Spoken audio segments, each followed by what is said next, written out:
Go Loud presents the Talking Bollox podcast. What you waiting for? Put your back in it. Just a little more. Throw your weight in it now. Tell your body you take. Walk it hard and long. When you finish that, The hip knocker. go down, go down, go down. Come up, come up. Boom. Episode 91, the Talking Bollox podcast. Something's at the falling.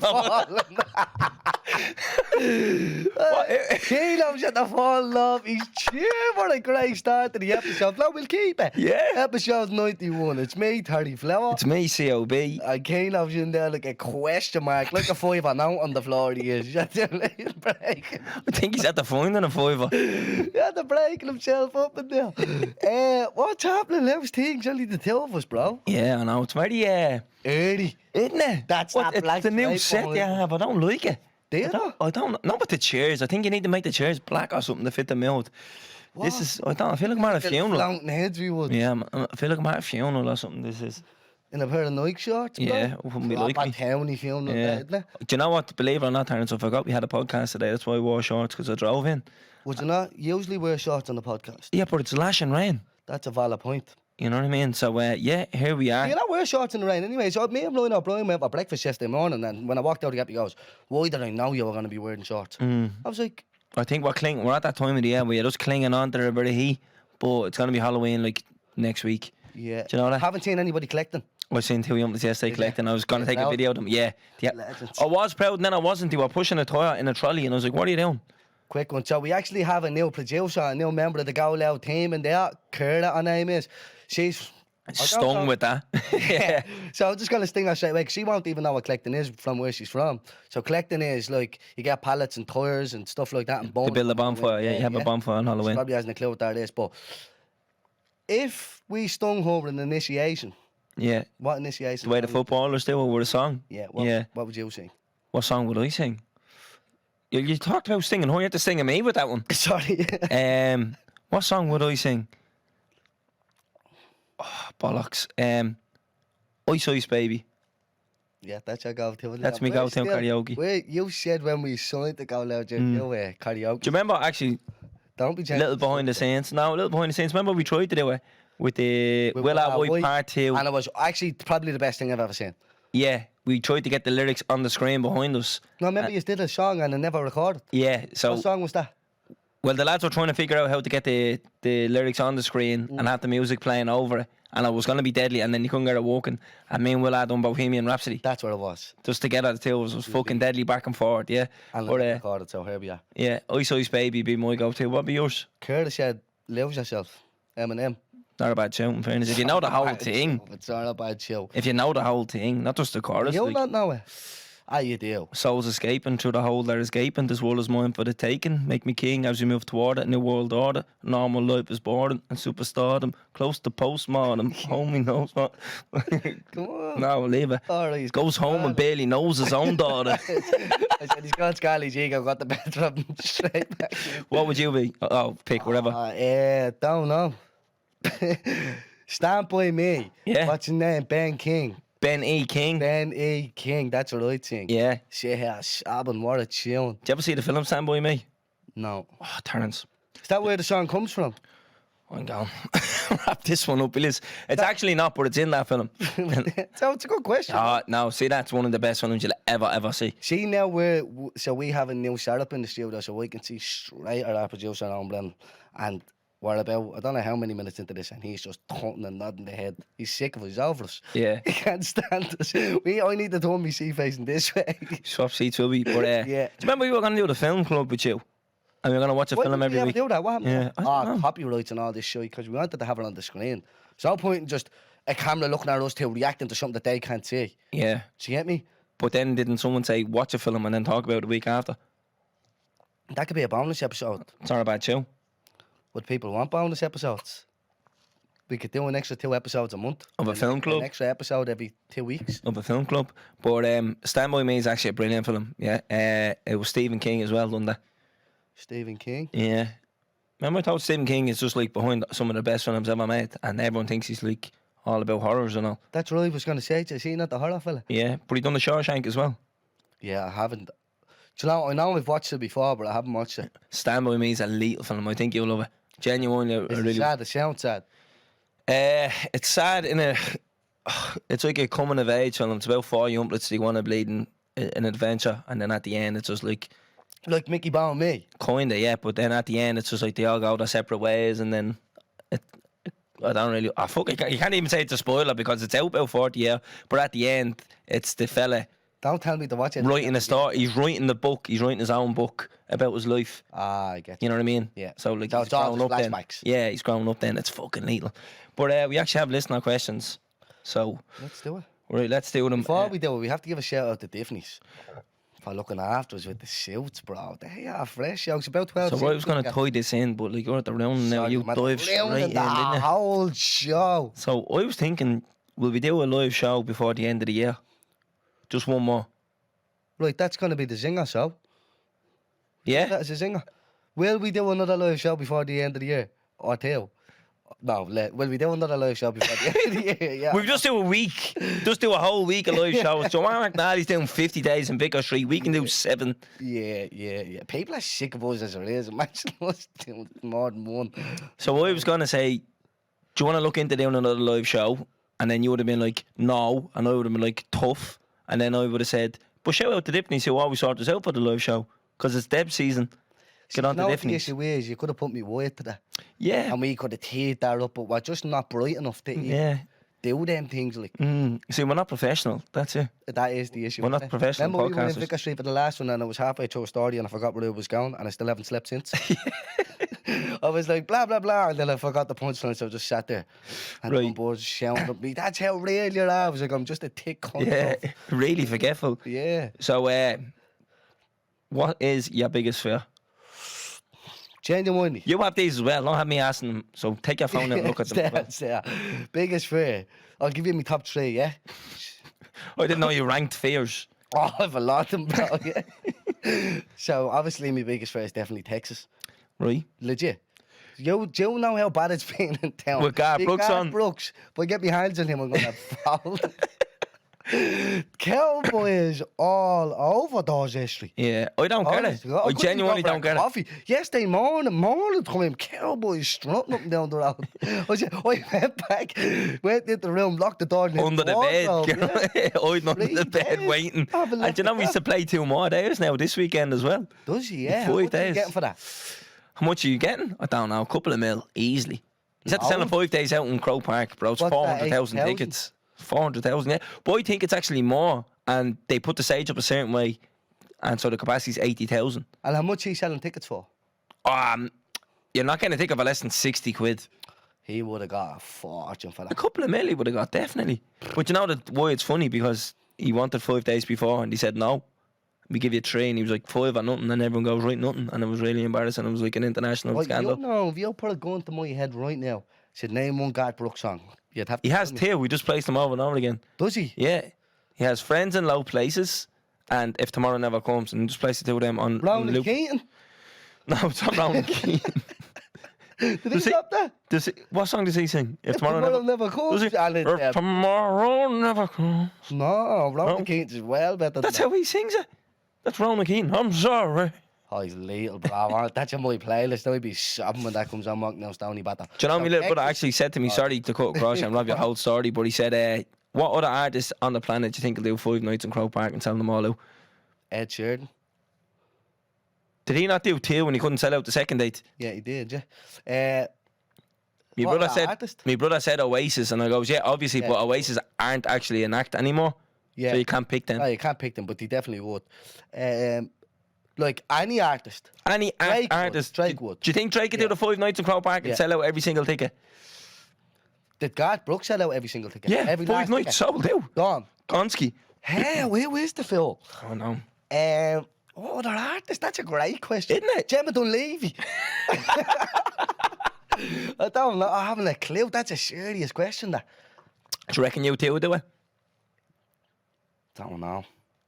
5 nights in Croker. That's what? Just under $500,000 bleeding tickets. 400k tickets, bro. 400k.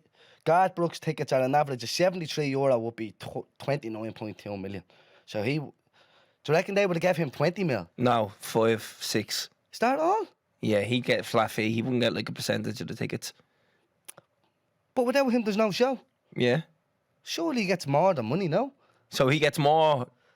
Like, you're getting 10. So we take 10 and you take 20. So yeah, so he gets 2/3, they get 1/3. To split amongst everything else? Not a chance. Anyways, he's coming out with some poke. Right, semi-finals, yeah? Texas is number 1, yeah? Right. Genuinely, I'm not joking when I say that. Bears is number 2. Bad for the Bears, I always get stung, yeah? And number 3 is heights. Afraid of heights, bro. All right. And you know why I think? Because years ago in the flats, right? So all the older lads would be like mad Bowers fans, yeah? Who's ringing me? So all the lads would be mad Bowers fans in the flats years ago. And they'd be all sitting in the flats drinking before the match and after the match and whatever. And when we were younger, we used to try and annoy them and sing Rover songs to them, yeah? And when they'd catch us, like we'd be running up the towers and all, they'd catch you and they'd hang you over the top balcony. But back then you didn't think it was that much of an issue. Yeah. They'd hold you over the balcony. Or drop you, you little cunt and all, you know what I mean? And then I think it just caught up on me over the years. Now, even when I'm on the top balcony in the flats, they'll be rattling. Yeah, I have a fear of heights, but like, you know, when you're close to a ledge, my knees go weak and all. And do you ever see if you're walking down like a pier or a harbour and someone goes close to the edge, my knees get all weak. And I'm looking at someone else getting close. Oh, Do you ever watch them videos of the fellas who fucking free climb buildings and all? I can't watch them, but yeah, I know. And like, they'd be jumping from ledge to ledge and all. Like, what are you doing? I'd be fucking But you know what annoys me? slipping out my hand and all the phone to speak. They're going on like you have more than one life. And like a game. Yeah. Playing around and all. They think you go to the gulag when you die. You actually, no, you go to Glass Nevin. Simple as. Did you see the video of the owl one jumping out of the helicopter? Yeah. Queen coming. Queen redeploying from the gulag. Absolutely gas. But them boys are playing around like that one. I think that's childish. Do you know what I mean? My life is only starting to get good. I'm not going to be running around jumping off buildings and all. So, fair to heights. You put beers over heights. Ah, bro, I'd rather get stabbed than get stung by a bee. That's being out straight. Do you know, I think it's because I get stung so often. Like, I get stung every bleeding 3 days. Yeah. In the middle of winter. You get stung with the bill as well every time you go out. Stung with the Jack and Jill. What's yours? Death is your first. 100%, yeah. Terrible fear of dying. What else? It's inevitable. It is inevitable, yeah. It's going to catch up on me someday. Do you know what? I think I've a bit of a fear of drowning, which is weird because like I'm actually a decent You're swimmer. A lifeguard. Yeah, I actually was a lifeguard. That's a fact. I'm actually a decent swimmer, and I'm a lifeguard that's afraid of drowning. Yeah, I don't know. I think I'd be a poxy way to die. It's like a doctor that's afraid of blood or something. Like that's a weird one, no? Yeah, it's a poxy way to die. Do you ever used to go to the bats when you were younger and be afraid there's a shark in the water? Yeah, and to be afraid there's a shark in the water. Yeah, much bigger first than that. A shark is the least. You never used to go in the swimming pool and think a shark was going to get you. You used to always when I used to do the backstroke, everyone panicking, there's a shark. Oh, God. Yeah, fuck that. So, drowning. Yeah, I don't know, bro. I don't really have a fear. It's a weird one, mate. Yeah, hard, man. What? Afraid of nothing, eh? You ever seen years ago you say that? I'm not afraid of that. Yeah. All right, big man. Like I said, there you got a box. Yeah. So, right. So you have 2 fears, yeah? Where's one place in the world you would like to visit? Good question, that. It's actually a bit mad that we said this one because do you remember early on in the podcast I was talking about going away but we're in the height of lockdown. About 100 times since we started this podcast. Yeah. You must be paying well. Not the podcast, anyways. That's what I said. We're not pro, yeah. But remember, I said I wanted to go to Cuba. Yeah. Remember that? So we went away. Looking for Tilpak? Yeah. Still alive? Yeah. Told you. We went away in January 2020, and when we came back, we said, right, the next holiday's going to be Cuba. And obviously, fucking everything went tits up. Yeah. But they only opened up there this week. What, Cuba? Yeah, they lifted all restrictions, yeah. So they're years behind over there. So we're going to be looking into going to Cuba. So Cuba, yeah. But why? What's in Cuba? I don't know. I just always wanted to go. Is that where that playing Machu Picchu yoke is? That's Peru, yeah. That's where I want to go as well. Did you say you went to that or you wanted to go? No, I wanted to go. Saying that. Do you know, like do you have a bucket list, yeah? I don't have a bucket list, right? Well, not a bucket list. I have a bucket list in my head of like, play the 3 Arena, fucking do that type of thing. But like, I don't have a bucket list to be like, go to Poxy, Edinburgh. Do you know what I mean? Yeah, but like, do you have a list of things that you want to do before you die? Genuinely, like. No. Because see, play the 3 Arena, that wouldn't be on my list of things to do before I die. Because then, like, if you didn't have a podcast, what are you going to do? That's just a goal for the podcast. But a bucket list. That's what you mean, like an actual book. No, it's Yeah, not. you know, like some people like, I want to do this and I want to do that. And No, this, I've goals. I've next step goals Yeah. in Yeah. life now at the moment. But I so I don't. wouldn't have a bucket list, but place I want to go. I want to go to Machu Picchu, yeah. And then I just want to go to Cuba. Cuba just look good crack. So I'm going to go there. And yeah, it looks like it's probably going to be next on the list of holidays to get sorted out. That's a mad one, bro. Yeah. It looks deadly though. Does it? Yeah. No? Where do you want to go? Do you know where I actually would like? Obviously, I don't like going away, but I actually would like to go to New York, like Brooklyn or something. Right. That's all. It's actually very achievable, Terry. Like, you could go to New York. Not with convictions. Yeah, well, you haven't got Oh, convictions. impressive. Mad squeal, are you? Remember you were going to go away there a few weeks ago and you rang me and you goes, I couldn't get flights. Where were you going there? No, I did book them. Stockholm. Stockholm. I was in the horrors in the gap. I was, yeah. And I says to myself, I'm going to tell the gospel truth what happened that day, yeah? I was in the screamers. And do you ever wake up in bad form? Went up and went around the gaff looking for someone to argue with. I live on my own. So start turning switches on and start saying, who the fuck put... I'm only messing, right? But I was in the horrors, yeah. I was going to get 6 cans, a half ounce, go on a mad one. So I booked the flight to Stockholm for 6 o'clock the next morning for €359. And I was just going to get out of it and go on that flight and never come back. A one-way flight it was. I didn't fucking go. As you can tell. That's a true story, hand in my heart. And then you told me about this, so I was like, right, come on, we actually go to Stockholm. And then I looked up, it's actually a nightmare to get there. Like, no one flies to Stockholm. We had to do a stopover. It's only a 2-hour flight and we had to do a stopover. Remember we were going to do it after the live show? It doesn't have to be. Well, you couldn't get a direct flight. I typed in a flight to Stockholm, £359 there, your ass. Yeah, but did you look in it and it probably says stopover somewhere in Paris or something? I don't know how that works. Yeah. But remember, we looked up after the last live show, we were going to do it, and then it was still 3 something as well. And this was weeks in advance, and then, so fuck Stockholm anyways. Yeah, fuck Stockholm, Kip. But so New York. That's all. New York. I'd go to New York if I had to go anywhere, yeah. How do we normalise not drinking in Ireland? That's actually a great question. There's a bar on Capel Street. I don't know the name of it. You looked that up for me, and it's a non-alcoholic bar. Is there? Yeah. On Capel Street? On Capel Street, because me and my board went to the Dublin Horse Show there a few weeks ago and they had a stand. Very middle class. That- But you bunked in. I actually bunked in, yeah. Everyone was giving me stick about that. My board had horses growing up. She mad into show jumping and all this shit, performing, all that crap. So I was like, right, come on, we go. And then she's looking up the price of tickets. I was like, yeah, you hold on to that. I said, and there's Milne walked past that one at the door. I'm not paying 50-something quid in there. So it's so middle class that you were like, fuck that. I have to balance it back out. Balance it I have to do out, something yeah. scumbag to balance it back out. Yeah, you're right. So they had a stand in there with cocktails. So she got a cocktail and your man's like, oh, we're actually a non-alcoholic brand. They had a whole range of cocktails for non-alcoholic. And he was like, we're in this bar on Capel Street. And I forget the name of it. Imagine that. Wouldn't it be lovely if a non-alcoholic brand reached out to sponsor us? Yeah. How much sense would that make? But you know what Two annoys me? youngsters who don't drink with one of the biggest podcasts in the country, sponsor them. But you know what Easy. annoys me? The fact that when you go out to drink to get a non-alcoholic drink, it's very limited selection. It's the exact same price as an alcoholic drink. And if you go to get Guinness Zero, most places, either they don't bother that bollocks poured in the point because it takes too long, or the tap is broke. Yeah. And that's it then, you're just fucked. Yeah. I think barmen don't, I don't know. Do you ever ask for a non-alcoholic drink? Some barmen are like they thought or something. Like, because it takes the same amount. It actually takes longer to do a non-alcoholic Guinness than non. But it's the Yeah. same price. You get Same the same price, amount of money, yeah. cunt. You know what I mean? So how do we normalise it?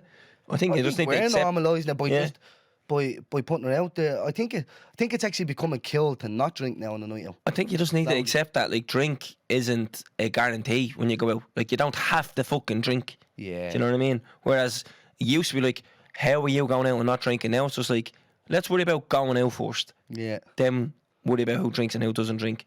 Yeah. That's a good one. Right, I'll do the next one. So, advice for figuring out.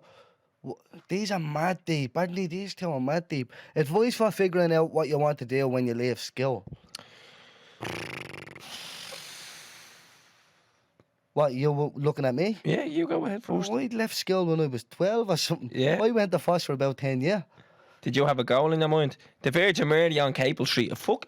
Do you know what? What If a name. That's a great obviously name it was for going to be called that. non-alcoholic pub. Obviously it was going to be called that, wasn't it?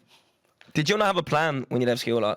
I don't think anyone really does, the one at that age, you know that? No. So many people I know went to FOSS just for the money. Yeah, that's what I was in FOSS that long ago, yeah, and at such a young age that I was too young, so they had to pay me 40 quid a week, and it was that long ago that they used to have to pay us with a cheque, and you could only cash the cheque in the Bank of Ireland, I think it is, on O'Connell Street. So on a Friday, I used to go in, get me €40 cheque, and have to go all the way into O'Connell Street, cash it in, go all the way home. Yeah, I remember so many of my mates when we done the junior cert. We all done the junior together, and so many of them like, I'm not going back to school, pulling up with that shit, getting shouted at and all this, that, and the other. When you can get 180 a week, and like 180, like what's if you sign on the Labour tomorrow? It's like 100 quid or something, isn't it? When you first sign on it, it's once something, anyways. Like, or it is €100 until you're 25, and then when you're 25 and over, it's 180 or something. you were getting 180 in FOSS, and then like, remember if you got caught with your phone in school, they take your phone off you, and then in FOSS they used to be like, oh, if you get caught with your phone, you get docked the tenner and all. I was like, that's madness, like the comparison. Yeah. And then like even now, my brothers are in school, and you hear what they're getting pulled up on. You're like, you know what? That's just unnecessary. Like the stuff you're calling kids out for. The fact that a child is sitting in a desk, you should be happy. Yeah. You know what I mean? Because it takes a lot for a lot of people to get to school. Yeah. What goes on behind closed doors. Some people can't afford uniforms, books to get fed, to show up to school. Then you're getting hassled off somebody for no reason. So, yeah, did I have an idea when I was in school? No. I done a computer science degree. Actually, this time 10 years ago, yeah, I got into college. I got in by the skin of my teeth. I had a epoxy leaving cert. The only goal I had was I knew computers was a decent career to get into. It can branch off to so many different things. So I was like, I'll put computer science down on my CAO application. So I remember a teacher pulling me because I was on the football team. They're like, apply for the football course in college to eat it because you're on the football team. I was like, but I don't want to do that. And they're like, yeah, but we think you should do it. And I'm like, all right, yeah, so you're going to dictate my life. When I'm out here and bleeding 3 months' time, you're never going to see me again. Yeah, probably had to give me a hard time for the last 4 or 5 years as well. Do you know, like that. So I was like, oh yeah, I'll just hinge my whole future on your one decision. Yeah. So yeah, I'd sit down. If you're not really sure on what to do, don't be afraid to take a year out as well, because I know a lot of people do that, just to suss out things. And look, college isn't the end all be all. I get that. Crafts aren't the end all be all. I get that as well. So just look at all your options. There's a lot to explore there. Have a chat with people in school. Have a chat with people outside of school as well, because it's nice to get different opinions. And yeah, don't be afraid to fail. So don't be afraid to go to college and be like, you know what, this isn't for me. I'm not going to do this anymore, because you can come back. Mature student age is only like 23 as well, so it's very easy to go back into college and reapply yourself at 23, which is still very, very young. Yeah. I'm 28 now. Yeah. You know, so don't be afraid to fail or try new things as well. Take yourself out of your comfort zone, and yeah. Great advice. Great advice. So that'll be that. The next question. For someone considering starting a podcast, what would you recommend? Don't.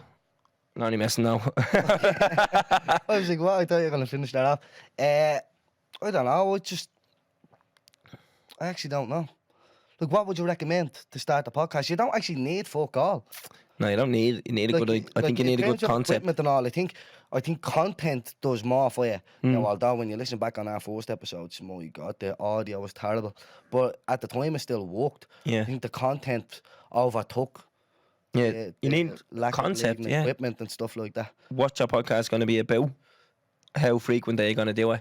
And the biggest one is consistency. Just show up every single, even when because remember, like if we had a bad week for us would have been like just not up to scratch. Yeah. But like a bad week, we'd be like, fuck's sake, and it's easy to get this hand off or something like that. But just keep showing up and then be like, it's on us, let's make it better, go again, and then here we since we started this podcast November 2020, nearly 2 years, I think we've took 2 or 3 weeks off. Yeah. 2 of them were over COVID. 2 were over COVID, yeah. I think we've had 3 weeks off. Yeah. Now, in saying that, we've come in and double booked or triple booked and done 2 or 3 episodes. 2 or 3 weeks where we haven't put an episode out. Yeah, 2 or 3 weeks that an episode hasn't gone out in 2 years. Yeah. Like consistency over everything. Remember that one, that statistic, and it was like 90% of the podcasts don't get past episode 3. And then out of that 10% that's left, 90% of them don't get past episode 20. So if you get to episode 21, you're in like the top 1% of podcasts. So that'll be an easy one to set a goal. We're doing 21 episodes of a podcast. That'll be my advice. Set 21 episodes and see how you feel after that. Yeah. So, yeah. Yeah, consistency is the big one from us. That's the advice we'd give. Right. This is Zinger. Weetabix or porridge? Weetabix. Porridge. Sound. See when I do porridge, yeah? So I obviously make me porridge, yeah? Then there's these like, what's that fucking brand called? Do pizzas and all, but they do like ingredients and all, like Oetker. Do you know it? Know the one I'm talking about? Like Oetker. Anyways, that yolk, yeah? They do like, they also do pizzas now, but they do these ingredients, but they do chocolate chip yolks, little bags, right? So I get honey all over it and a few chocolate chips on top of it. Oh, into the microwave, top off the range. Do you know I only started eating porridge about a year ago? Did you, yeah? Yeah, a year or two ago. I can't remember the first time I had it, but yeah, I tasted That it. eating it for the marathon? Could have been around that time. Because I felt like all I ate was porridge when I was trying to... I used to always eat Weetabix growing up. Weetabix, bread and milk, lovely, whopper. Wait, do you put it in the microwave or not? No, I used to when I was a kid, and then I It's just... childish. I think it is childish. Yeah, I agree. And then... But I still do it. And then I used to eat Weetabix all the time, and then I don't know. I think I got peer pressure into eating porridge. I got it like someone just put it in front of me one day, so I had it. Because you get to a certain age where you just have to grow up and start eating stuff. You know So what I mean? you think there's an age? Like, porridge doesn't taste nice. Let's be real, it doesn't taste nice. I love Porridge on its own, Terence, doesn't taste I nice. wouldn't eat porridge on its own. That's what I mean. It doesn't Right. taste nice. Yeah, but and then that's you like realise saying, when you're older, you can put honey in it, you can put cream in it, you can put fruit in it, and you're like, oh, I can actually adjust this. You know what I mean? So you think like you get to about age 14, 15 with Weetabix and then you go, it's time to man up. No, I think you go older. than Later? that. Yeah, I think. I think if you're 16 or over and you're eating Weetabix, you need to grow up. No. If you're I 16 disagree. and you're going downstairs and crumpling your Weetabix into your bowl. Who crumples Weetabix? You put 2 bleeding yolks in, load of milk, And there just you eat it go. like that? Yeah. You don't what you crumple them and all that. Yeah. You're calling me churlish and you're bleeding taking apart the Weetabix. So see when I'm eating Weetabix, yeah, I squash it in my hand and just stomp it up and it falls in. It's sort of like porridge then. That's the most churlish thing I've ever heard in my life. So you just have 2 little squares of 2 Weetabix? yolks, throw it in, load of milk, yeah. Ah, probably. That's how I eat, yeah. But then you can mash her up when it's in the bowl already. Because it'd be wet then it'd be like porridge. Yeah, no. That's how I used to do that. That's how I used to do it for harp. I used to put one in, put a load of milk, then I put that in the microwave, and then obviously it absorbs the milk, it gets big and soft, and then you just smash her up. There you go. This is Weetabix for you. It's like a bowl of porridge, but it tastes better. Valid point.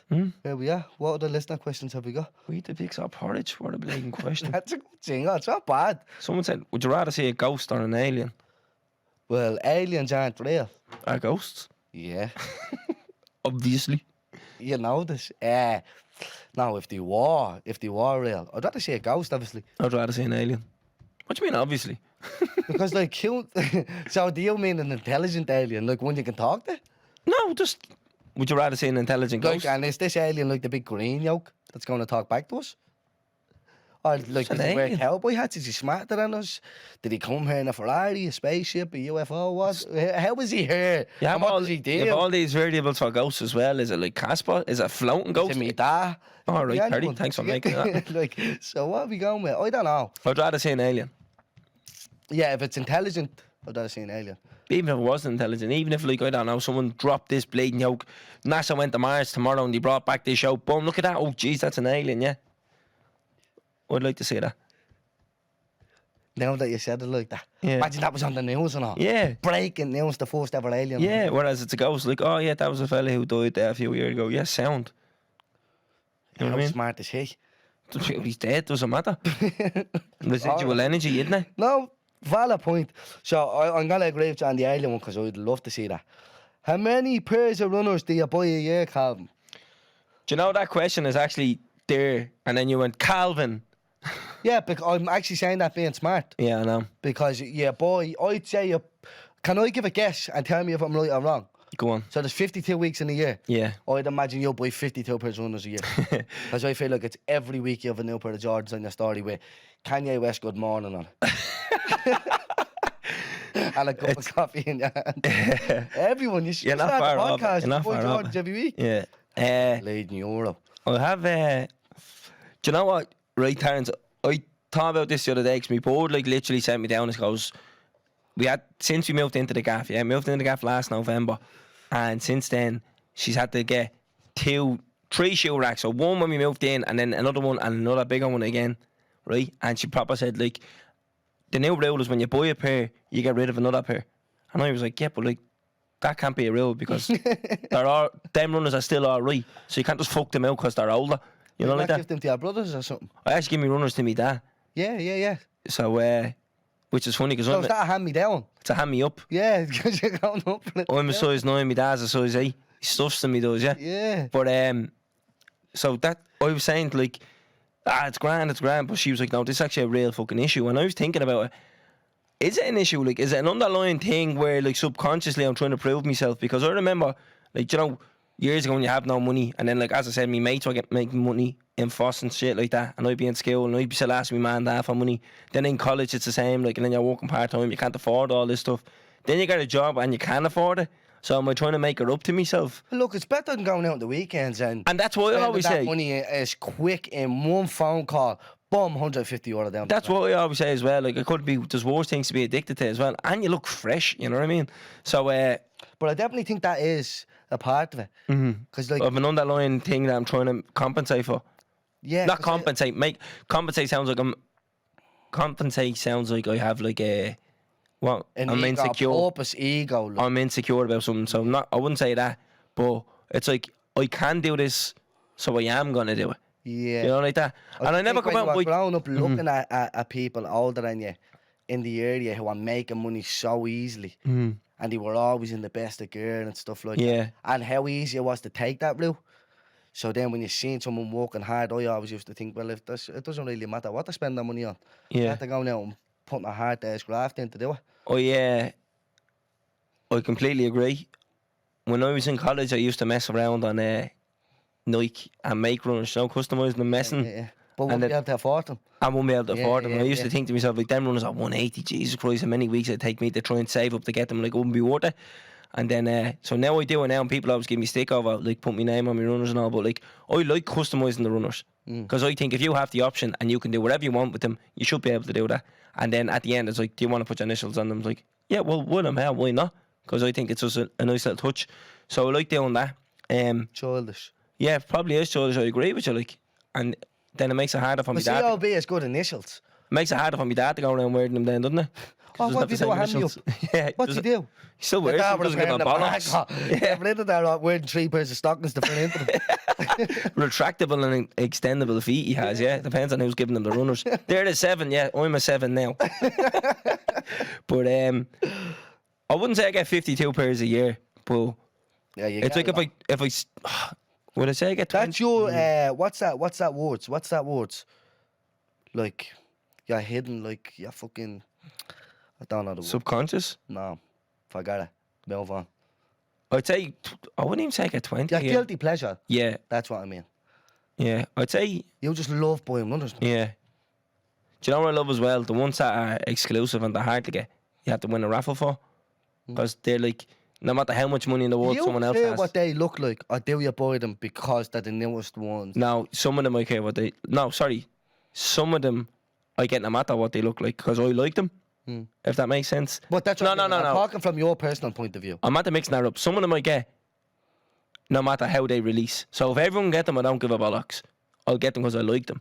But then it adds a bit more to it when I know they were a limited edition. Yeah. Because then it's like, no matter how much money anyone has around me, no one can just go out and buy this I'd tomorrow. love to know how many people in the world give a fuck about that.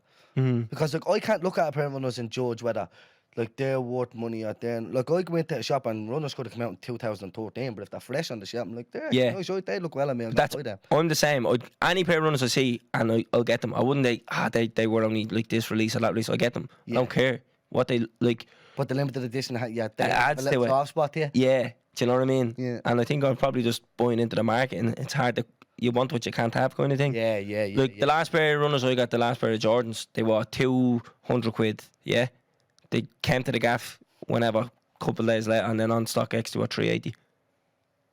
Like someone was reselling them 380. Mad. You And know what I then mean? there's so much of this fucking, nearly at the breaking that mic, there's so much of this fucking fake runners as well. Yeah. So Did that ever happen? That ever happened to you? Never happened to me. The first time I ever bought a pair of runners off somebody that wasn't out of a shop, I brought my mate with me, and I thought like, he knows a bit. But Jesus Christ, this fella was like the guard. He was looking for fucking receipts. He was checking tags and labels that I didn't even know what they are, and all. He was looking for fingerprints and everything, bleeding. Mother's maiden name, a lot. And he was like, "Get there, alright, give your man the money." And I was like, "Your man was only charging like an extra score on something on top of what he paid for them." And I was like, "Yeah, fresh." So I don't know. Like the way I look at it is, if they're fake. If you can't get them, don't get them. Like I don't see what the big deal is. Like, do you know what I mean? Yeah. Because I put up before trying to get these runners, and I was like, I don't know where I get them. And someone was like, I can get them for you in any size. And I was like, well then they're obviously going to be fake. Yeah. Just say these aren't real. They're fake. Yeah. You know what I mean? Just say it. Don't be trying to like hoodwink somebody. I hear you, mate. That's enough talk about fucking runners. How much? Terence, how much did that shot at Delph cost you? Just look her up, mate. Just go on there. Copper wouldn't I, should I? Yeah, fuck me, man. Jesus. Just go on there. I don't know, something dental. Load of them pages they'll be following me. Millions of them. I think they're all around the same price anyway. Yeah. Aren't they? A fella, not Well, a I fella. wouldn't get them done over here. I priced them to get them done over here before I went to Turkey. Yeah, you're Guess how talking much? bleeding 20-something grand, I'd say. 21.5 Yeah. grand. I was like, are you having a laugh? That's a very common thing. That's why people go to Turkey. Like, and then you go to Turkey and then you Probably get them about for a what? lot cheaper, isn't it? Quarter the price, give or take. Less. Less, yeah. Yeah. Yeah. So that's why people, and Well, it's packaged as what, well. yeah. Can't you go onto them people and be like, I'm coming over, and they kind of help with the They hotel and do all? everything. Yeah. They recommend the hotel, and like they've no affiliation with the hotel. They just recommend the nearest one because they're gonna get a driver for you to collect you. So make sure it's not a far Yeah. distance, which is decent. You can look up all. It's a gift. It's That's why people do it, because Oh, I the wouldn't price. recommend getting that paying. Oh my god, these teeth fall out and gummy for the rest of my life. Yeah, you're not getting it done again. Ever getting them done again. I don't give a bollocks. Yeah. Worst pain. I broke every bone in my body nearly. Close enough. I'd break them all 10 times over and get my teeth done again. Yeah. And see Ryan O'Brien, scumbag of a thing. He got them done like only like a few months before me. And he I feel like he gets a referral bonus because he tells everyone to get them done and Everyone. sends them all to the place. and he tells wants. them all because Yeah. he told everyone, oh, they're grand, no pain, no nothing. I rang him nearly crying. I was crying. I was like, Ryan, what do I do? He goes, I knew it was like that. I didn't want to tell you, but I said, it's bad, isn't it? Yeah. He said, shh, I pay. One of the boys got them done, and the fella never drank whiskey in his life, and he came back and he was necking naggins of whiskey to put up with the pain. Yeah, it's bad, like. Yeah. And then two of the other boys went over and they were like, they were telling them like, you don't need to do the numbing injections. I'm alright. Grand, not a bother on them. Really? Yeah. I never heard anyone come back and say it wasn't able. 2 people. Never heard anyone do that. I'll tell you after how they were. Too hard, man, was it? Out there on neck convictions. No names in the podcast. Do you ever get fed up doing the podcast? No. Yeah and no. But it's not the podcast that's the issue. I just have this self-destruct mode where I'm going to retire next week. Did you never do that? I'm mad. I know there's something lacking in me. I know I need severe help. Like I could sit there brand new and then a thought will go through my head and I'll go, I might just not do the podcast again and go to Stockholm forever. Like, and And it's not the happens so podcast's often. fault. It's not the podcast. Nothing happened on the podcast. It's not like say, I was like, I'm at the talking to John Connors for 2 hours, I can't do it again. Yeah. That's not the thing. I'll just be in the gaff and I'll be like, you know what, fuck that podcast. Fuck everyone, yeah. Do you ever get like that, no? No, not the Oi. self-destruct mode. I don't get fed up doing the podcast, no. Do you know what's very, very stressful though? And I don't think a lot of people actually realise it. Doing a live show. Oh, man. Because so many things can go wrong and you're just like, everyone's like, oh, you're not looking forward to it. I say, no, I look forward to it when it's 8 o'clock on Friday and I walk onto the stage. Then I know nothing else can go wrong. Yeah, it's happening. Like. Whereas, like, what if someone pulled out the day before? Like, what am I going to do? Yeah. Tell them, no, you can't do that? They can do whatever the fuck they want. You know what I mean? So many things can go wrong and, like, a guest can let you down or we're at the venue or whatever. All that shit can go wrong. I 100% agree. You just want to be on that, not 8 o'clock, you want to be 8:01 because even walking to that fucking stage. What if you fall, like? Yeah. Your biggest fear is falling off the stage? Yeah. Terence always says, like, if he ever fell off the stage, he'd go up and that's it. He'd never do the podcast ever again. And, like, if you fell off the stage at 8:05, you just walk out and that's it, the show's over. It was 5 minutes and long. they have to pay me. I went out. So, like, So if I fall off the stage in Vicar Street towards the end of the year, be doing is know what the crack is there. That's like a claim, isn't it? Walk out 5 minutes, fall off Just the stage. jump, Terence throwing himself off the stage. Or I have to go, whoop. Like Van Persie with that diving head out, whoop. That's my biggest fear. That's my biggest fear. Look, what you can easily kick a carpet and fall. Yeah. Easily, and if you fall off the stage, do not tell me you're going to get back up. It's and not climb recoverable. back Yeah, on. it's not recoverable. It's not. If I fell off the stage, I'd pretend it was a stage dive. I'd be like, you're supposed to catch me, you think, because you're going to hit someone. Oh, you have to hit someone, yeah. Like, people don't realise how close the crowd is in Vicar Street to the stage. Yeah. The people who sit in the front row put their drinks on the stage. Yeah, literally. That's how close it is. And they do be talking here. I'm there like, so, John, tell us about that. And someone's like, ask him about this. I'm like, will you shut up, I can hear you. You want Like, the fucking mic? yeah, Really? sitting on me lip there. But look, if you fall off that stage, right, you're definitely not climbing back up in front of everyone. Are you going to walk around the side and go back up and walk back out onto that stage and get that chair? Because I'm not. I pretend I was out. I was asking someone a question. I don't know. What would you do?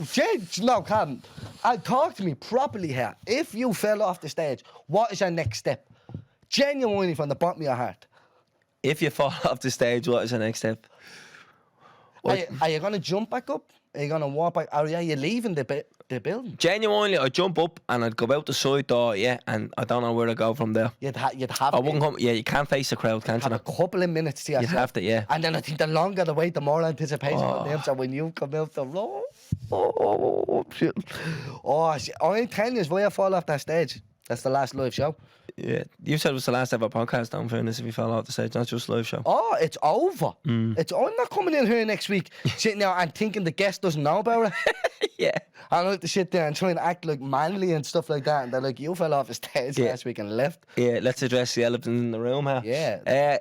But back to the point, do we ever get fed up? No, do you know what? The podcast, John, why I don't get fed up with it? Because it's not a job, it's a hobby. Yeah, I agree, yeah. You know, it's if anything, it helps when you're fed up with everything else. I'm going to do the podcast now so you can escape, isn't it? Yeah, I actually really do think. So, yeah, no, we don't get fed up doing it. No. Right. What else have we got here? How do you decide who to invite on as a guest? Just personal preference, and then we're actually mostly into the same kind of thing. Like, we're interested in the same things and stuff like that, so it's actually pretty easy. Like, most of the time we go, I'd love to have this fella on with you. Yeah, I think he'd be good because of this reason or this reason, and then we'll just reach out to you on Instagram DM, and if we can't do that, we're going to have to go out, one of our producers or someone, and they'll send, we talked about this before, we don't know what they do, but then they'll get back on They do something magic, yeah. in a day or two, and they're like, yeah, well, that person's chalked in for you, and you're like, sound. Yeah. Revolut to that 50 quid now. Someone interesting who you think will have an interesting story, because you need to realise, although like there is famous people out there, a lot of them, like, can you sit down and have a good conversation with them? You know what I mean? Yeah, so there's a lot of, I don't want to sting anyone here or anything like that, but we'll get a lot of DMs about like certain guests. You're like, oh, you should have this guest, and then we sit down and have a conversation and be like, what would we talk about? Though? Yeah. Like, would it be a good conversation? Would it flow? I don't think so. Do you know what I actually want to talk about? And it's getting to the stage where it's annoying because people don't see it and don't realise it, where people say, every month you should bring in a random guest, a random fan. And you're like, we've had people on here whose profession it is to sit down in front of a camera and perform or talk or do something, and they struggle in here. You know what I mean? I'm going to sing Our Brothers. What be Our Brothers like in here? But I was going to say, for you, I actually don't know whether I'm allowed to say this, so cut it if I'm not, but I think their episode is the biggest episode of the year so far. Why wouldn't you be allowed to say that? Probably not. I think it is. I will do a fact check for us now, I think. But I think it's up there anyways. But they panicked. 100%. The two young fellas that everybody's seeing on that podcast is not them. If you had seen 5 minutes before that. Yeah, the energy in the room. Yeah. It was like flying. So here we are. It's one of the highest. But like, if you look at the guests that we've had John Cameron, we've had Coolio, we've had some huge names. And their episode is definitely up there mixing with one of the biggest of the year. But yeah, so that's a prime example of two normal young fellas who are not used to a camera coming in, sitting in front of a camera.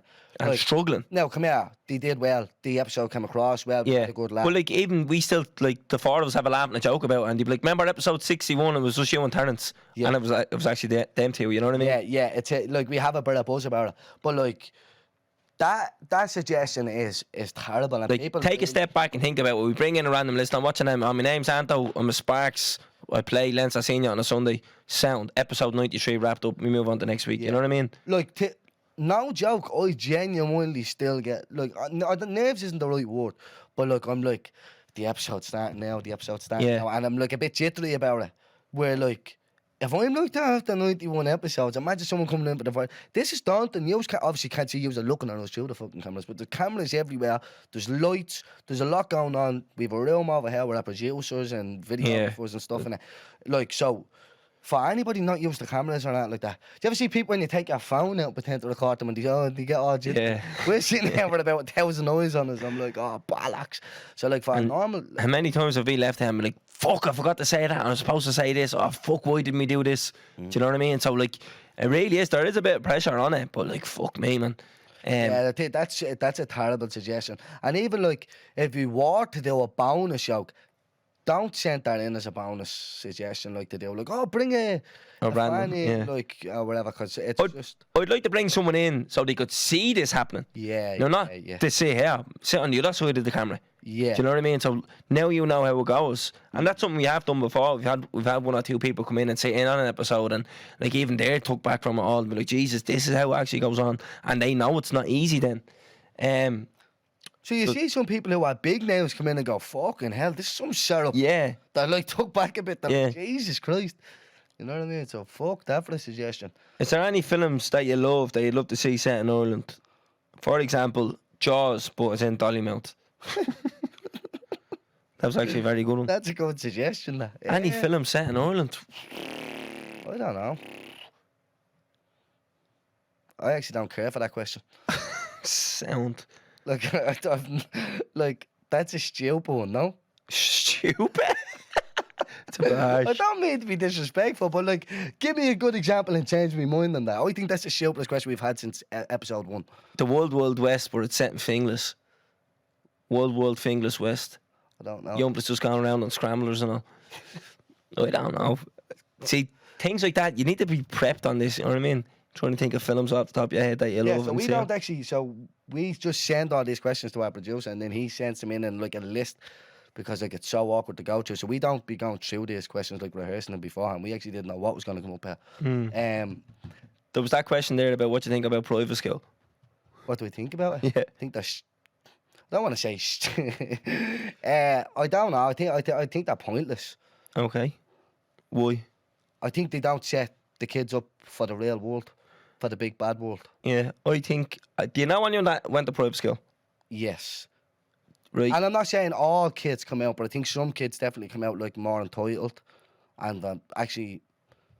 Like, I know they're not someone exposed to the real Yeah, world. I know someone personally who went to private school, and I don't think they set you up educationally better than going to a public school. But I think from a network perspective, it does. So you're going to be in there mixing with people who are from very powerful families in Ireland. Ireland's a small place, so like you're going to be mixing with people whose family, maybe the father might be a judge, might be head of a board somewhere, you know, like that. So from a networking perspective, I think it really does benefit you. I think there's a lot of clicks in there. You look at some private schools are getting fucking funding from the sports minister and shit like that, which is completely ridiculous because like the whole point of private school was the fees pay for that, so you have a better fucking curriculum. Yet they're getting funding there. So from that point of view, I actually don't think you have a better education, but I think from a network point of view, John, it's a great one. It's not in life. It's not about what you know, it's who you know, and that's what that is. Yeah, that is that. I don't think you'll know any better, but I think you'll know more people. Do you agree with me that you're not fully exposed to the real world in terms of like... Oh yeah, because the person that I know that went to a private school, went to a local private school and he won a scholarship, and someone's actually ringing me.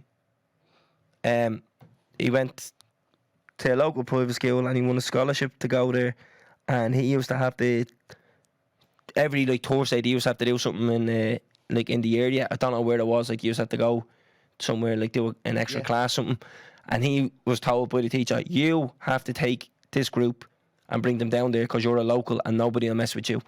And you're like, You can't trust a group of fucking 15, 16-year-olds to go from one point of Dublin to another point, which is probably less than a kilometre walk away. You have to get another young fella who's a local down there. You know, like that. And That's exactly what I mean. so yeah, so that's a good case in point, yeah. Right, next listener question. If you could have one superpower, what would it be? To be able to fly. Fly? Yeah. Why? How fast are you flying? How long can you fly for? Just like, In infinity flying? yeah. At supersonic speed? Yeah, like In Superman, Sydney in isn't about it? 10 minutes Yeah. live show and back Where to was I? Albany. I was somewhere the other day and I was like, the air for the going home.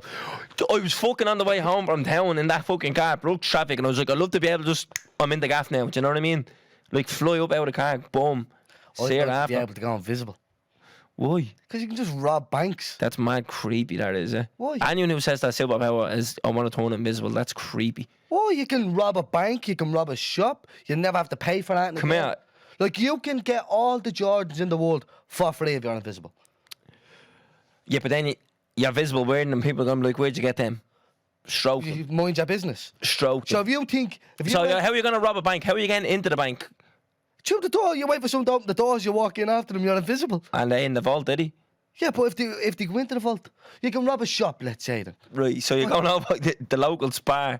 Go in, open the till, take the money and walk out the shop, you're invisible. Oh, you could just fly anywhere. I think you looked at that the wrong way. Yeah, I because thought why money, do you not want to be seen? I thought money and clothes. I can literally go into JD, I like that tracksuit, that tracksuit. There's a that tracksuit, floating that tracksuit. tracksuit there going out the door. Yeah, but you can just put it in a bag. Take it, put it in a bag. There's a floating bag. But like, you're still who's going to stop you? You're invisible. The squirrel just grabbed the bag. How can you go down faster than him? And he can't see me. No, but he can see the bag. Yeah, but he can't see me. So the bag's He invisible? would think that's weird. And he'd be like, I'm not touching him. Invisible's a great one. That's the one for me. I know he thought about it with money. You wouldn't thought about that. I just think, like, Just so no, you know. because I've heard this one load of times, and people are like, oh, I'd love to be invisible. And I'm like, but why wouldn't you want to be seen? You know what I mean? So you can rob stuff, man. Like, not that you want to rob stuff, but everything is free in life when you're invisible. Everything. Flights. You can go to the airport and just walk onto any plane. You're invisible. You're standing there on the plane like you're on the 27B, holding onto the pole because there's no seat for you. Oh, but Pressing the bell, this is my stop. can they feel you? But imagine, yeah, you're invisible, you're not fucking transparent. You're not a ghost, bro. So, well, you can just stand in the toilet for the flight, go anywhere you want for free. You can go to Cuba for free. I could just fly to Cuba for nothing. Yeah, but you can't fly into a shop and rob it and get everything for free. Never have to pay for nothing again. Think about it. See, there's a big difference between turning invisible and never having to pay for nothing. Having What to do you pay have for nothing's on a Tell me what you superpower. have to pay for if you can turn invisible. Because then you're constantly on the go. You're constantly at risk of, like, someone's going to suss you somewhere. No, they want them invisible. Yeah, you'd be sussed. Actually invisible. Sensors will suss you or something like that, bro. No, if you're invisible, Paddy. They're just, no, that means you can't be seen. Doesn't mean you can't be detected. We done a ghost hunting show. You couldn't see a thing. There was a fella dancing in the corner. Yeah, head case, yeah. That's true. I'll give you that. So if they're coming down with a heat monitor, look. Yeah, you'd be seeing me. Right. Think about it. So yeah, that'd be my superpower. Superpower. To be invisible. Yeah. What even is there a list of superpowers? Like, do you know what I mean? Like, what? Yeah, you got to like, do? I just think being able to fly would be lethal. Imagine being able to swim underwater, but I've got to the bottom of the ocean now. Breathe underwater. That's the one, sorry. Swim. Imagine being able to swim. What a superpower. Yeah, no, imagine you could breathe underwater. Yeah. Get down to the bottom. Do you ever watch The Boys? No? No? What? The Boys, the show, no? It's about, like, I didn't know whether you were saying do boy. no, The Boys, it's a show, yeah, but it's about, like, superheroes, but, like, it's more realistic. Like, that cunts, like, you know what I mean? That corrupt and all. There's a bleeding film that's like that. Like a Marvel film. And it's like comedy, superpowers. Deadpool. That's the one. I've seen that before. A little. Yeah, so there's a bit like that where it's like they're just kind of normal people with superpowers, if you get me, like drug addicts and all, and one of them knows Hoover and everything, but he can run really fast and he has to stop because he's having heart problems. Right. Some things like that. But one of them he can fucking talk to bleeding fish and all, and he can breathe underwater. His best mates are bleeding sharks and all. Would you like to be able to talk to animals? Yeah. Now that I have a dog, I would, yeah. Would you love to know what if he was just a dope? Oh, I'd say he's a clown. Oh, he wrecks me head. Like you just walked out the gaff getting fresh with Oh, do you know what? you couldn't turn it back off. Do you know what? Because I always do it as well. Like, I'd be in the gaff. If I'm in the bedroom, he's in the sitting room. and you call him, he doesn't come. So I pretend that there's another dog there, and he comes sprinting down, and I'd be like, what's going on in here? Do you know when he pops his head in? Like, I'm saying what I think he's saying. Yeah. And then I'd be like, you fucking idiot, you. You know what I mean? People out there like, don't be calling them a fucking idiot. Did I ever tell you about the time, Yeah, that's why I said that. That's hilarious. Tell everyone about this. So when I only had him, we were training him to sit, and that was grand. And what we used to do was, you get him to sit and you give him a treat, obviously. But one time I got him to sit, and I went to take a treat out of my pocket, and I stuck my finger up at him, and I went, you fucking idiot. And someone texted me, he's like, I have all your stories saved, you don't deserve it, dog, I'm reporting you and all. And I was like, yeah, blocked, good luck to you. Like, some people have way too much time on the hand me. Like, that dog, as a 1-month-old puppy, did not understand what the middle finger was. No, do you know what I mean? It's like the dog is in the gaff, like, devastated over that. Yeah. Like, I can't believe he stuck his finger up. Ringing child line and all. I don't know what it is. Yeah, I wouldn't mind. The dog gets bleeding mollycoddled to bits, like, do you know what I mean? Yeah. Like, you're supposed to be real strict with your dog. He gets fucking 3 meals a day, then wherever we're eating. And I'd be saying it to Amy and all, like, don't be doing this and don't be doing that. She just have him up on the sofa, hot water bottled a lot. Like, the dog is a better life than fucking me. But, like, someone's like, yeah, I'm recording all your stories and this, that, and the other. And I was like, that's creepy. Yeah. Do you know what I mean? People have a lot of time on their hands now. Too much time, but, like, I felt like there was another question there. There was another one. Yeah. Another one. DJ Khaled. Any advice for your 15-year-old self? That's good, isn't it? It is a very good one. You go first, because I need to think. How deep are we going with that? Because I'll end up crying here. Yeah, fuck it. No, I'm not going that deep. Let me hear what you have to say. I don't know, but to get a bit more time for us, shout out to my little brother AJ. He listens. He's 15 today. Good up, AJ. Happy birthday, mate. The youngest man of all time. Yeah, do you know how old he is? I said to him yesterday, 15 tomorrow. He goes, yeah, halfway to 40. Proper little elf, like. You can sit down and talk to AJ about Anton, Anton. You know what I mean? You mentioned pyramids to him and he's off. He's off, yeah. He's like Calvin. Yeah, talk about anything, football, anything. He's fucking deadly. Happy birthday, AJ. What a man. Advice for your 15-year-old self. You don't know it all. Don't be afraid to think that you don't know it all. Listen to older people.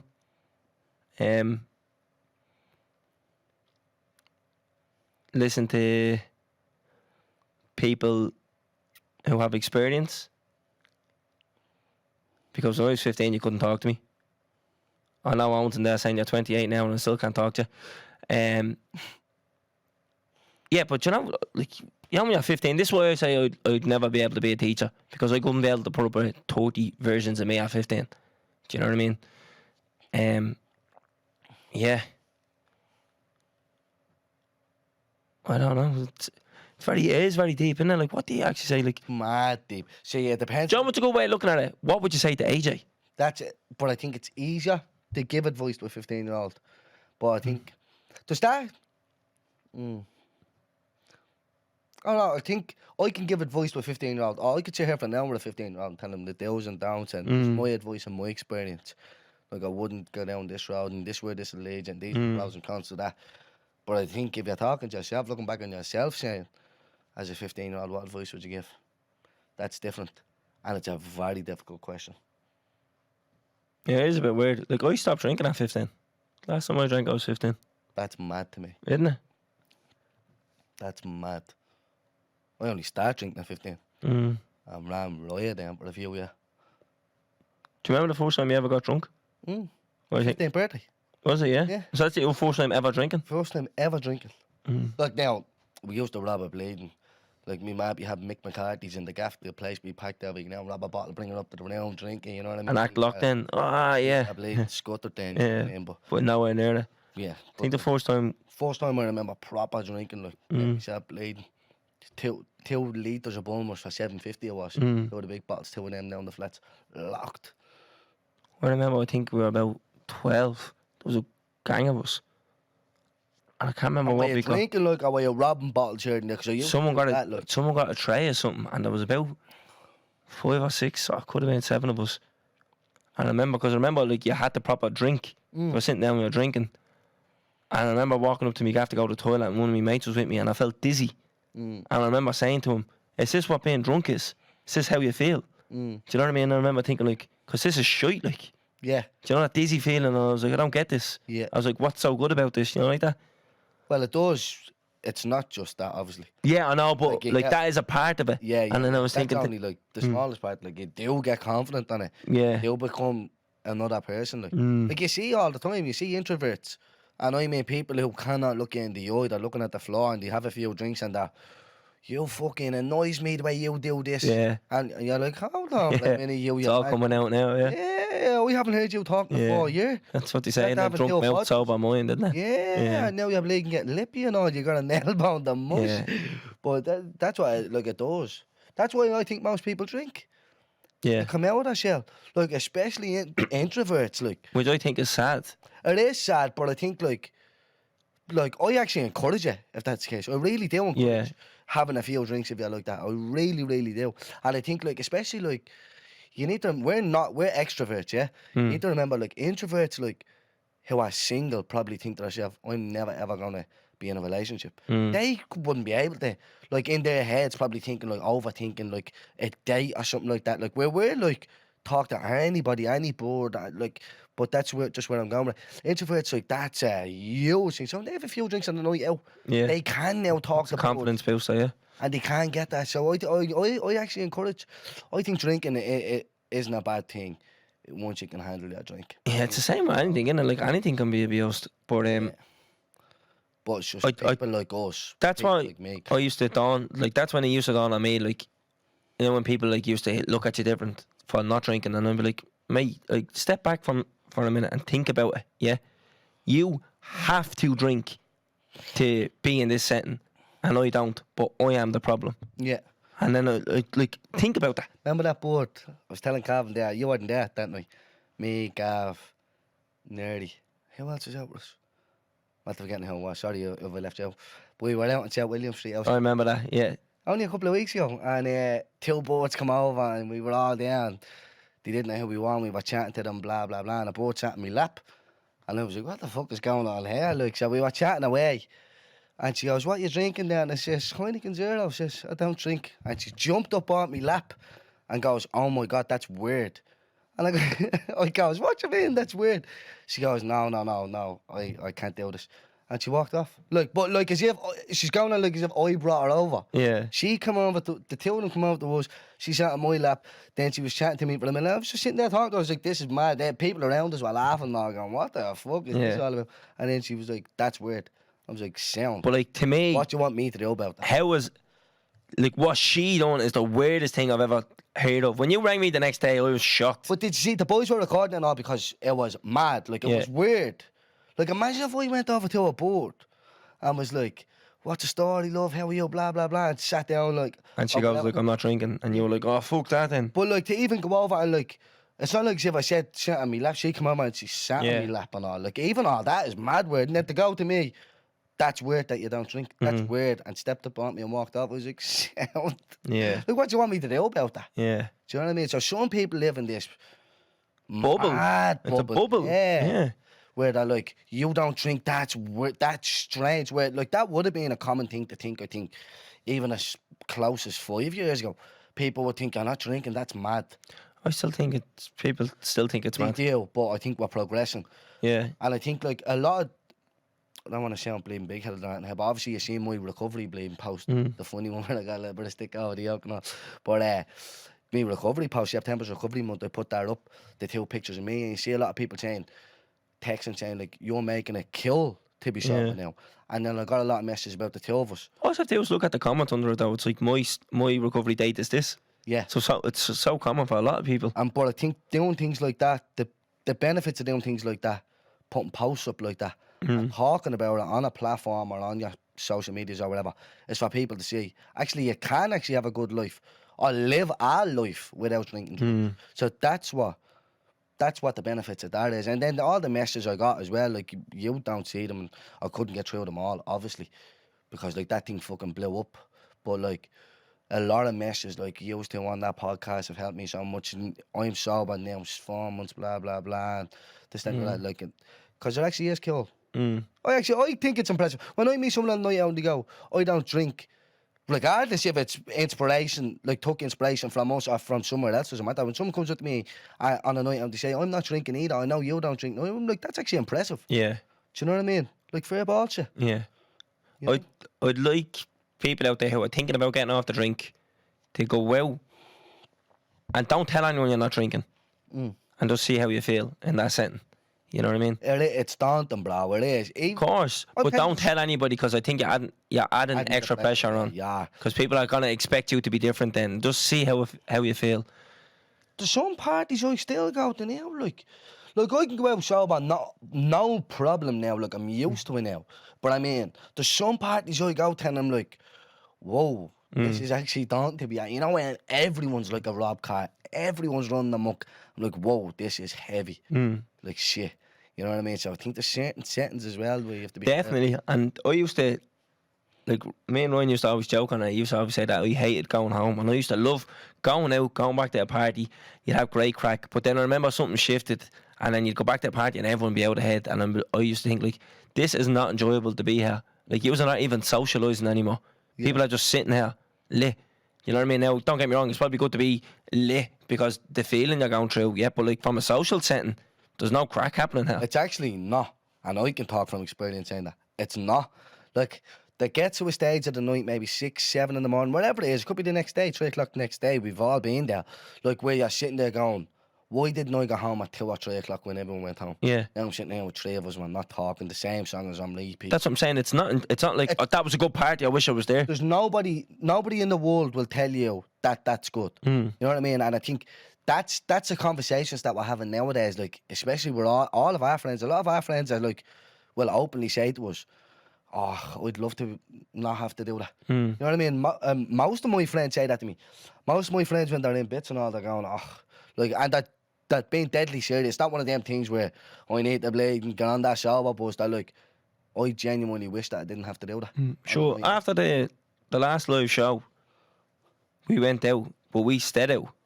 Now, not me and you, but me and some of the boys, we stayed out. And I came in at 7 that morning. I came in and my board's man was making breakfast. Yeah. And I mean, I had a good crack. Like, where I went back to one of the boys' gas, and we had good crack that night. You know what I mean? It was a good party. And the next day, then I'm able to go home, had a kip, and I'm fresh. You know, like that. And nobody there was fucking.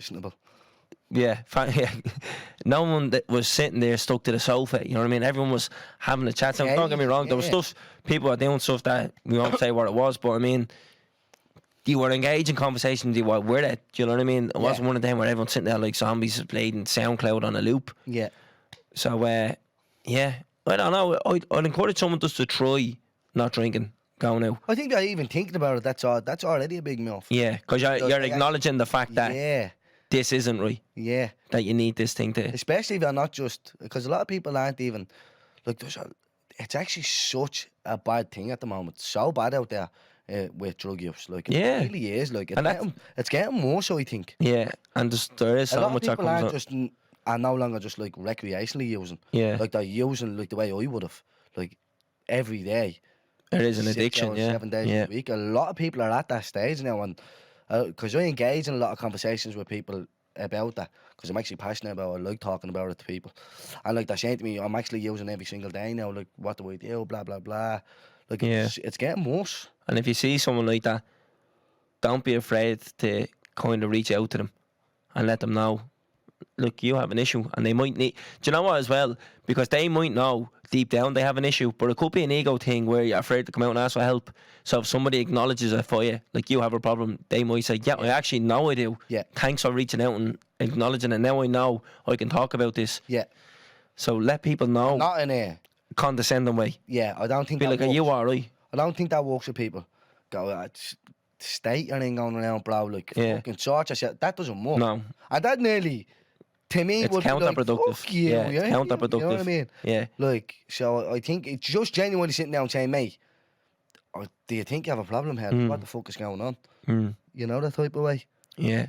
And everything else that comes with it, as you said, like the financial, like, it's expensive to be drinking. And then everything that comes on top of that. Yeah. You know what I mean? And then, like, you've the repercussions. But even you're not the same person. No.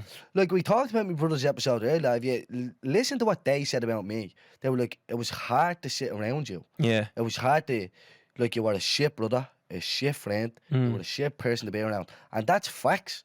Like you could not sit around me. Like I don't think anybody fully understands unless you were around me what I was like when I was drinking and using. Like I was like a nasty person. Like if you sit around me, it only take like we could be sitting here now just having a conversation, and you could say something that I disagree with, and I go, hold on for a fucking minute, and it goes on, and you're like, whoa, like it's explosions off the bat, and like I know you don't know, I was just very on edge, I was very insecure, very like there's so many things like, and then I don't.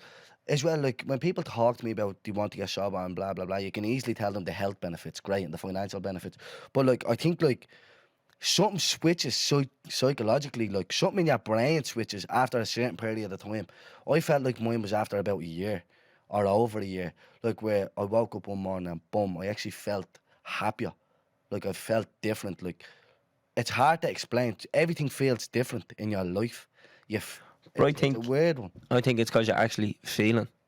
Yeah, but I think that's the hardest part about being sober. I think is you have to feel. Yeah. When something bad happens, you have to sit with it. Where I never had to do that ever in my life. Like when I was a kid, I had to. But from the age of 15 onwards, I never had to do that. So anything bad that happened, you go to the pub, or you get a few drinks, or you got a bike. Anything bad. So the hardest part now for me about being sober is not staying sober. It's staying sober when something bad happens. Yeah, that's something that I thought about. Moments like we were talking about earlier when I just go into self-destruct mode, which I do often enough for no reason, like nothing sets me up. I'm just like, boom, I'm gonna burn this whole world to the ground. I go, why don't I just get a drink? Why don't I just get a bag? Why don't I just do this? Why don't I just do that? And then when I relax, I go, right, why am I self-destructing here? There's something going on, blah blah blah, and I try and think it out. I think I'm a lot better now than I was before. Like I'm still learning every day. Like, Exactly. People think like I'm 18 months sober now. Probably when this podcast comes out, I think actually the day this comes out, and I haven't even been counting. The only reason why I seen someone putting up a recovery month joke, and then I seen it and goes, oh, September's recovery. How long am I sober now? And I added it up, and I was like, I'm actually 18 months sober this month from my last relapse, and then before that was July 2020 or 20.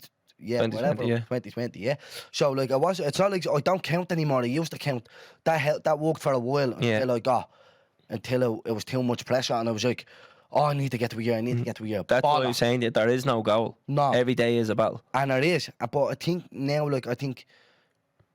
18 months sober now, and this probably comes out. But like people think like when you get to a certain point, you're over it. I'm not. Now I will say I'm doing that Alta Train program at the minute, and that's really keeping me occupied in terms of I haven't had as many urges, but like I still got an urge. Like I had an urge. I'm out injured with me ribs. I fractured my ribs 2 weeks ago. 2 weeks ago tomorrow or something. And and I haven't been training now. I'm out 2 weeks. But like last week I had an urge at Electric Picnic.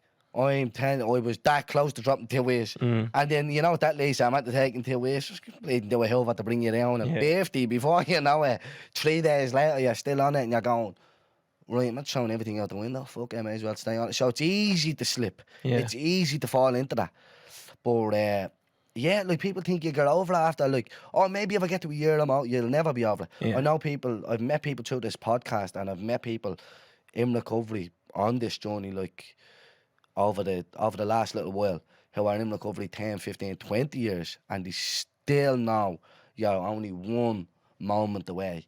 Exactly. I know you always think that. That's my biggest fear now. Is if something happened to one of my close family members or something, would I use? Yeah. Would I go back to it? So I was thinking about that. Like, you know, when you hear like people, like someone dies, they all get out in the pub, and I was thinking like, I don't have that. You know, You've always had to sit with your feelings. I always had to sit with them. It is very tough, but I think now you learn, and I've like obviously learned the hard way. Like I know when I'm going down that bad road, and I know like Jesus, you better stop yourself because you've already been down the end of that one. You know what it's like. And even when there's deaths in the family and stuff like that, you're like, you have to just take it. You know what I mean? You take the good with the bad, but like that's the hardest part about being sober. It is.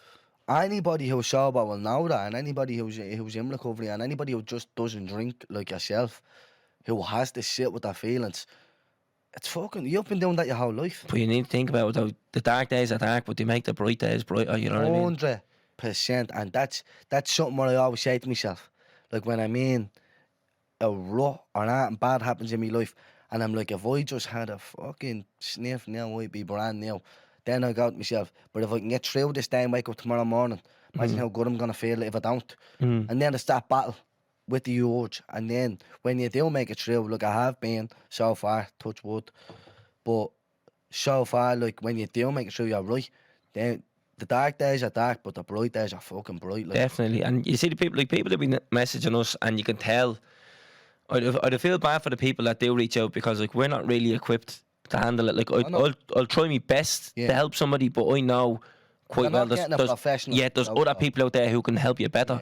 And they'd be like, I'm 60 days sober, and I'd be like, do you know what? That's someone who's literally just slugging her out to get to them 60 days. And I always say to them, don't count your days.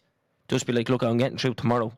And then tomorrow comes, I'm getting through the next day. And that's it. Don't mind the number behind you or what's ahead of you. And don't be like, I'm at 177 days. I can't wait to get to the 6-month mark. Don't think of that way. Yeah. Just like, I got through today sober. I think that did help me at the start, but then I got obsessed with it. Yeah, and then you were like, I'm going to throw that all away. Yeah. And that's a lot. Don't mind that. So, like, at the start, like, I was like, I need to get to 1 month. And I got to it, and I was like, all right, let's get another go. Let's try and get to 2 and 3. And that did work. And it did work until I went, I got to 6 and 7. I think it was 8 months when I had that slip last March. I think it was 8 or 9 months sober at the time. And I was like, then I remember going, oh, if I slip now, I'm fucked. And then there's that pressure of, yeah, I'm at the getting here, but now if I have one drink, I'm going to throw all that away. And there's that weird dynamic in your head. Yeah. And then something bad happened, and I did slip. And I was, I'm not throwing it all away. Fuck this. But the thing that you didn't know, but you know now, is you can start again. Yeah, definitely. You know what I mean? And that is the thing. Like, yeah, you can go back down that dark road, but the fucking sun rises again tomorrow. 100%. And tomorrow's a new day. Just make sure you're there to fucking see it. Like, yeah, definitely. You know? But and that's why I try and always say to people, I'm not being dramatic when I tell you it can kill you. It's not the drink and the drugs. I don't think you're gonna overdose and fucking your liver's gonna fall out of your ass at 22. But I think there's a lot of stuff that comes. I think first of all, you're using drugs and drink for a reason, so you have something hidden subconsciously in there that you need to work on. You're trying to bury, yeah. You're trying to bury something. So if some sort of trauma there, I'm not talking about the bleeding weekend drink. I'm talking to people who can't go through the week without drinking and using every day. You have something already in there as it is that's making you do that. And then the repercussions to drinking and using drugs is clearly, like, serious. Like, you know what I mean? Like, when I had that relapse last year, I genuinely thought I was going to do it. It was the first time I ever thought about committing suicide. Like, ever in my life. You think you're suicidal at times. You're like, oh, if I did, I'd get rid of all this. But you're never fully. That's the first time when I was like, I'm nearly planning it. Like, I need to do this. Like, you know, that type of way. So that's why I mean that vital. That, like it's not. I'm not being dramatic when I say it to people. Like, that can be the end. Like, yeah. No matter how young you are. It takes the weekend users to realise, oh, do you know what? That actually felt alright. I'm going to continue this on. And then before you know it, it's Tuesday and it's Wednesday and you're still doing it. Exactly. And then you're like, do you know, I don't want to go back to feeling the way I did when I was sober, because you're actually hiding something that you didn't realise was an issue. Yeah. And I think a lot of people don't realise how socially anxious they are, and drug use will actually amplify how anxious you are. And it's not going to benefit you. Yeah, you'll probably feel this high for a couple of minutes and it comes back down. We're constantly chasing that high then to cover and make yourself feel numb. Chrissy Diggin, we said it, the first time he took heroin, the numbness felt fucking great because you couldn't feel anything. Like, imagine not being able to feel anything. You're not feeling happy, you're not feeling sad, you're feeling nothing. Then when you're sober, the nothing is fucking deeper than any high you'll ever get. And that's why I think there's a lot in society now, there's so much pressure, and I know we are getting better at talking, but I don't think we realise that people don't feel worth it. And then when you're in that pit, you feel worthless, and the anxiety gets on top of you.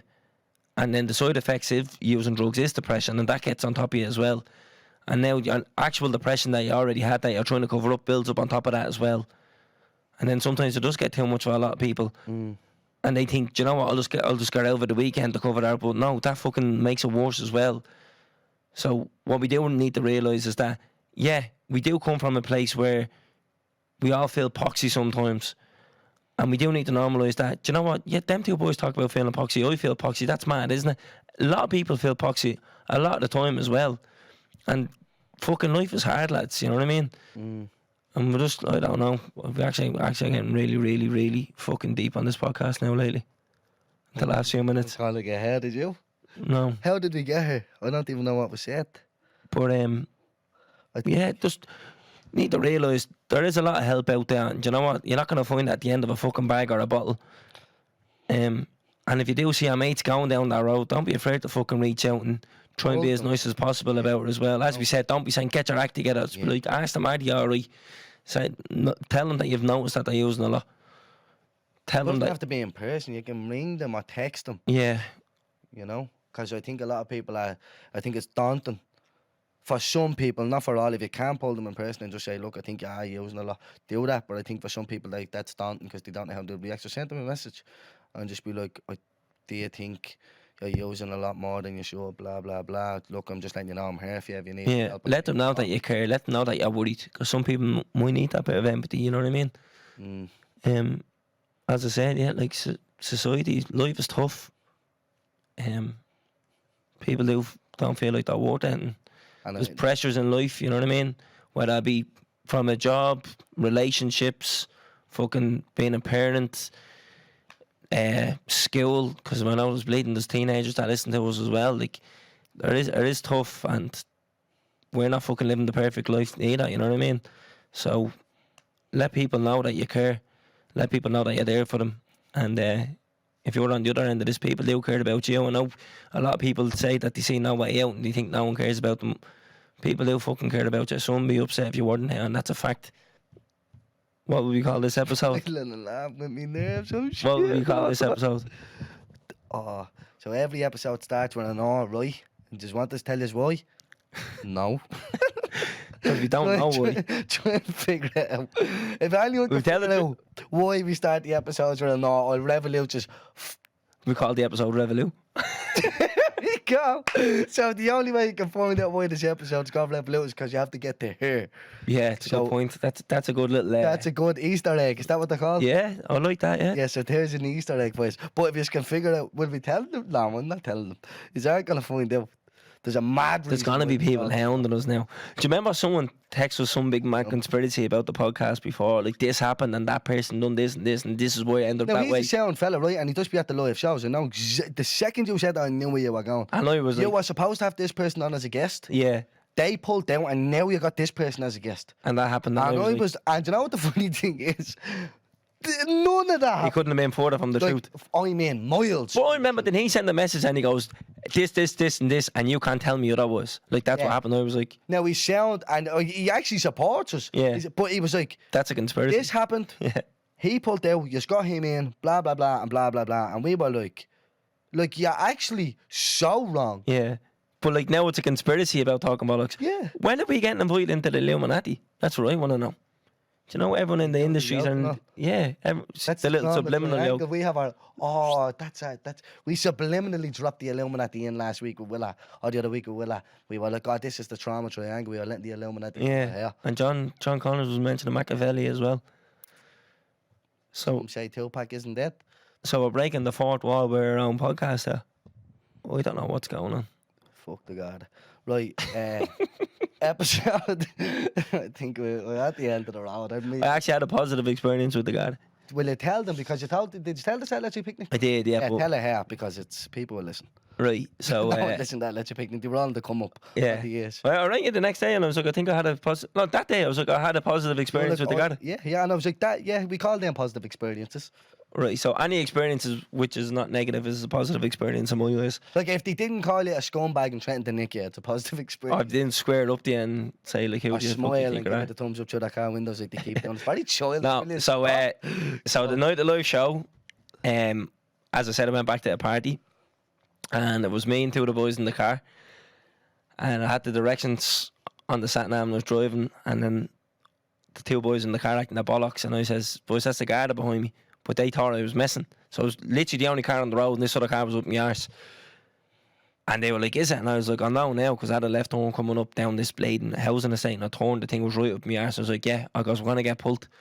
So with that, the lights come on. The guy to pull me in comes over.